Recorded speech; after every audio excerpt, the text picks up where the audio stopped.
Hello বন্ধুরা, আমি সঙ্গীতা। আমি তো বলি আমার যে ঘরোয়া সাধারণ খাবারগুলো হয় সেগুলো আপনার সঙ্গে, সেই রেসিপিগুলি আপনাদের সঙ্গে শেয়ার করি। সেরকমই একটা রেসিপি আজকে আপনাদের সঙ্গে শেয়ার করছি। সেটা হচ্ছে, দেখুন, বড় লাইলনটিকা মাছ। দেখুন, আমি নুন হলুদ দিয়ে 4-5 পিস মাছ আমি মেখে রেখেছি। আর তার সঙ্গে যেটা লাগবে, দেখুন, 1/2 চামচ আদা বাটা, 1 চামচ কাঁচা লঙ্কা বাটা, 1 চামচ জিরে বাটা। আর লাগবে, এগুলো সব আমি শিলে বেটেছি। আর একটু ধনে, 1/2 চামচ মতন কাঁচা ধনে আমি বেটে রেখেছি। মানে মানে এই খাবারগুলো একটু টেস্টি করে খেতে গেলে এরকম করে আপনারা রান্না করে খেয়ে দেখবেন।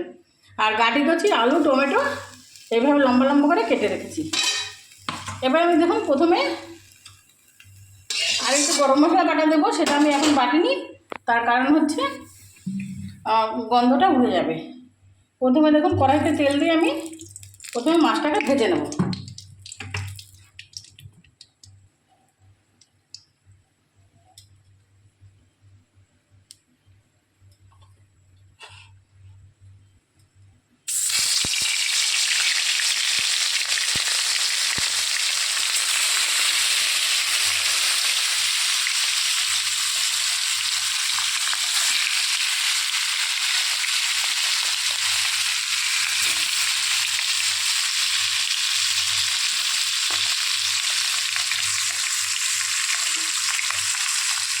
দেখুন, প্রথমে আমি মাছটাকে ভেজে নিচ্ছি। ভেজে নিয়ে আপনাদের সামনে আমি ফিরে আসছি। এই দেখুন বন্ধুরা, একদম লাল লাল করে আমি ভেজে নিয়েছি। ভেজে এবার আমি একটা পাত্রে তুলে নেব। মাছগুলোকে ভেজে তুলে নিলাম। এবার ওই তেলের মধ্যেই আমার দেখুন, একটা শুকনো লঙ্কা, একটা গোটা তেজপাতা আর একটা একটু গোটা জিরে আমি দিয়ে দিলাম। আর এই যে কেটে রাখা কচু, আলু আর একটু টমেটো আমি এর মধ্যে দিয়ে দিলাম। দিয়ে নুন হলুদ দিয়ে সামান্য একটু নুন হলুদ দিয়ে ভাজা ভাজা করে নিয়ে ফিরে আসি। দেখুন, নুন হলুদ দিয়ে আমি ভাজা ভাজা করেছি। এবার যে বেটে রাখা আদা, জিরে আর কাঁচা লঙ্কাটা আমি এর মধ্যে দিয়ে দেবো।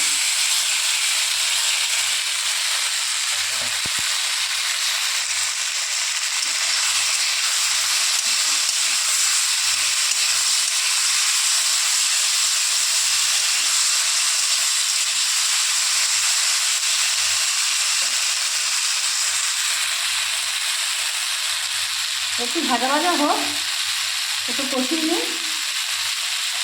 আপনাদের আমি সবসময় বলি, দেখুন, আমরা তো অনেক রকম নামি দামি রেস্তোরাঁ অনেক খাবার খাই, কিন্তু এরকম করে যদি আমরা ঘরোয়াভাবে সাধারণ রেসিপি যেগুলো আমাদের ঘরে প্রত্যেকদিন রান্না হয়, এরকম যদি একটু যত্ন করে রান্না করে খাই, তবে তার স্বাদও অনেক ভালো আর ভালোই লাগবে। হ্যাঁ, আর এবারে আমি জল দিয়ে দেবো। জল দিয়ে একটু ফুটিয়ে উঠুক, তারপরে 5-7 মিনিট ফুটে উঠুক। কচুগুলো সিদ্ধ হয়ে গেলে আমি আপনাদের সামনে ফিরে আসছি। এই দেখুন, আমি কচুটা প্রায় সিদ্ধ হয়ে এসছে। এবার আমি মাছগুলোকে মধ্যে ঢেলে দেব।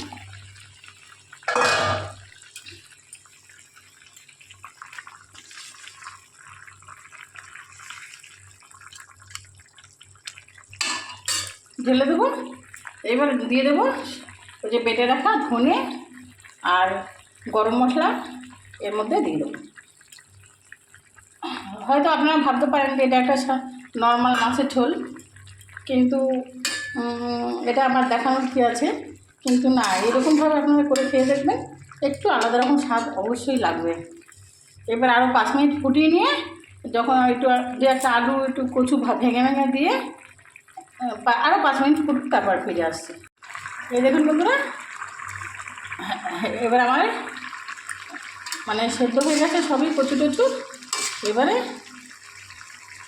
একটা পাত্রে আমি নামিয়ে নিচ্ছি। নামিয়ে নিয়ে ফিরে আসছি।